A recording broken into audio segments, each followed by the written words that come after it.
Dogs and justice. Maybe the world would be a better place if people had muzzles and dogs had laws. George Bernard Shaw. Bernard Shaw would have seen enough that bothered him during his 94 years to have prompted that quote. He would have known of injustices at that time done to dogs and other animals.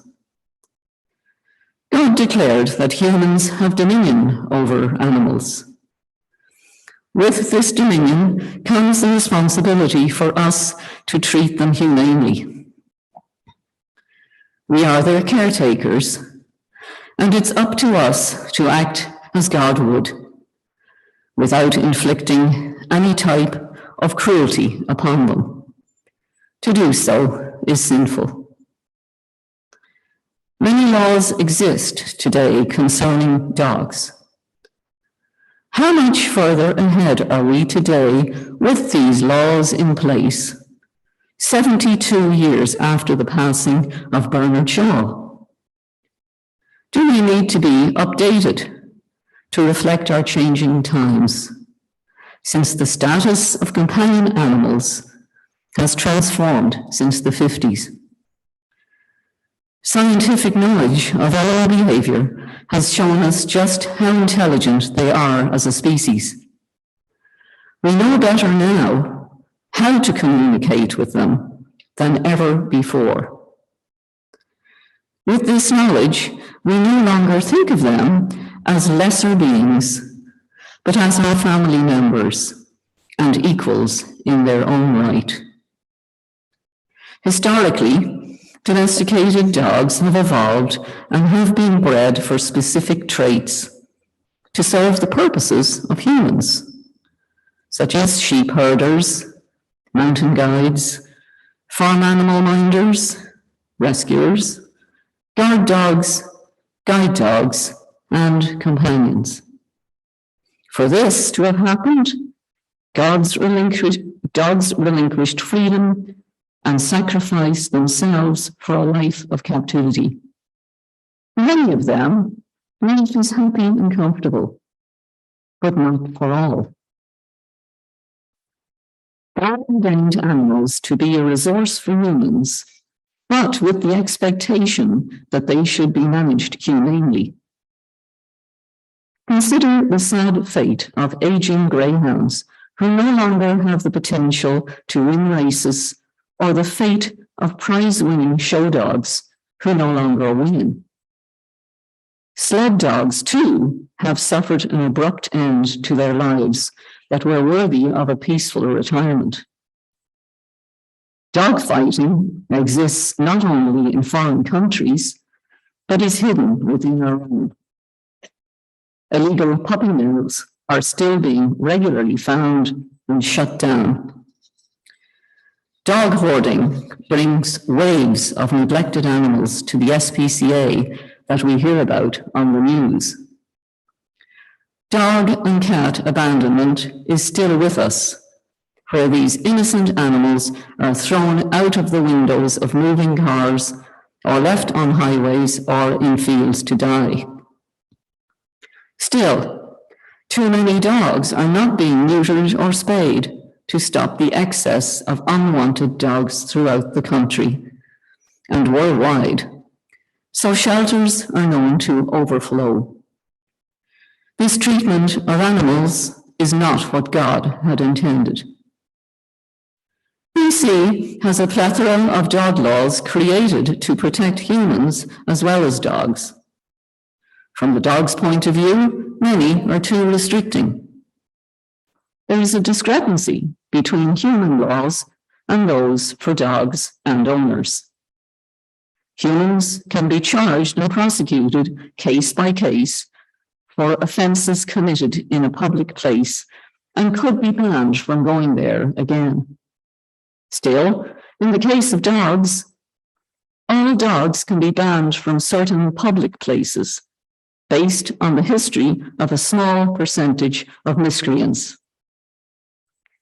Bans on dogs range from being barred from using public transport to being disallowed from being on specific beaches even when leashed. They are not allowed in most restaurants, accommodations, stores, and parks, to name a few.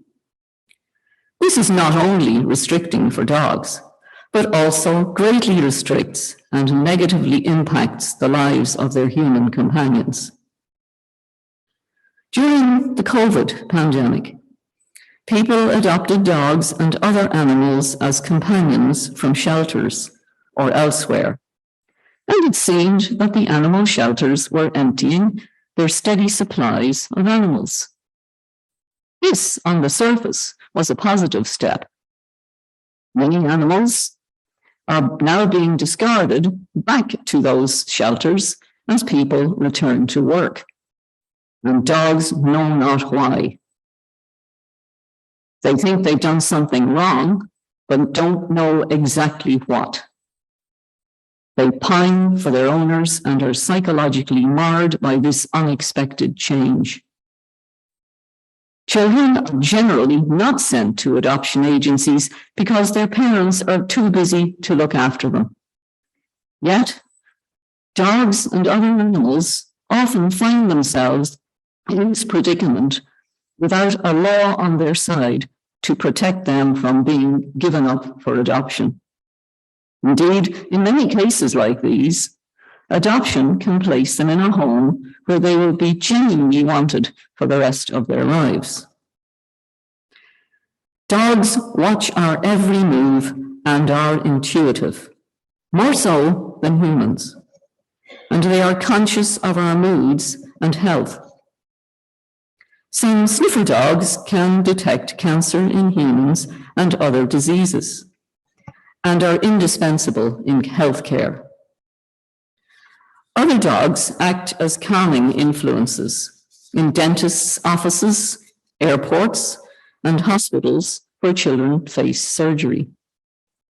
We can thank airport dogs and border agent dogs for sniffing out incoming illegal contraband.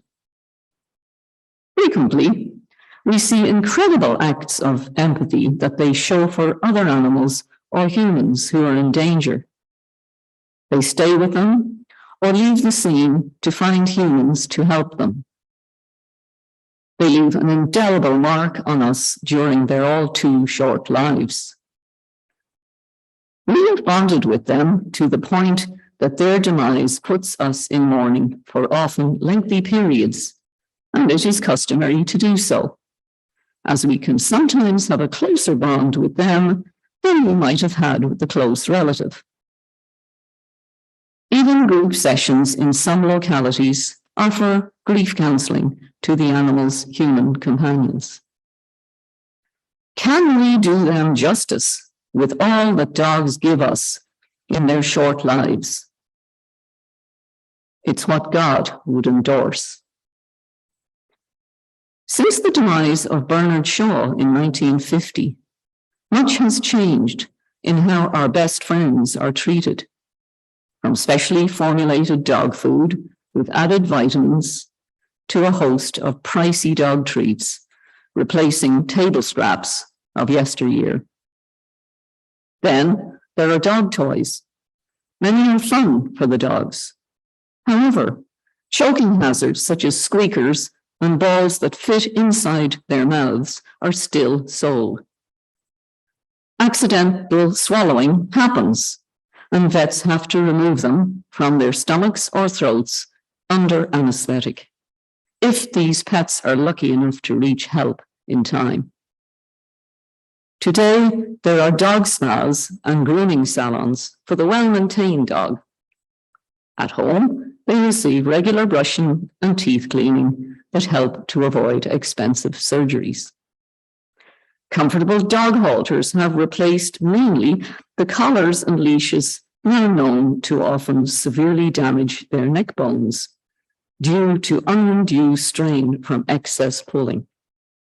Then there are the horrific prong collars and shock collars, instruments of torture, still for sale in many provinces. The use of these items are the antithesis of what God regards as humane management of animals in our care.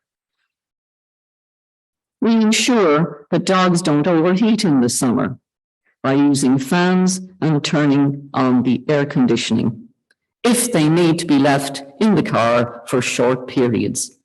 Or we leave them at home on scorching days in cool areas of our homes. These days, prudent dog owners diligently ensure that their companion animals attend regular veterinary checkups and vaccination appointments. Every kind of therapy is available for them, as is available for humans. Accessing it could be made simpler. All this exists for the luckier dogs. The injustices Bernard Shaw knew of are still in existence, not only in Canada, but abroad, where often no punishment exists. We hear of cruelty and abuse cases that end with a mere slap on the wrist, minimal time spent in jail, insufficient fines, and only temporary bans on owning dogs. We can do better for our dogs, who give us unconditional love and loyalty even when maltreated. Albert Schweitzer has been quoted as saying, "Animals suffer as much as we do.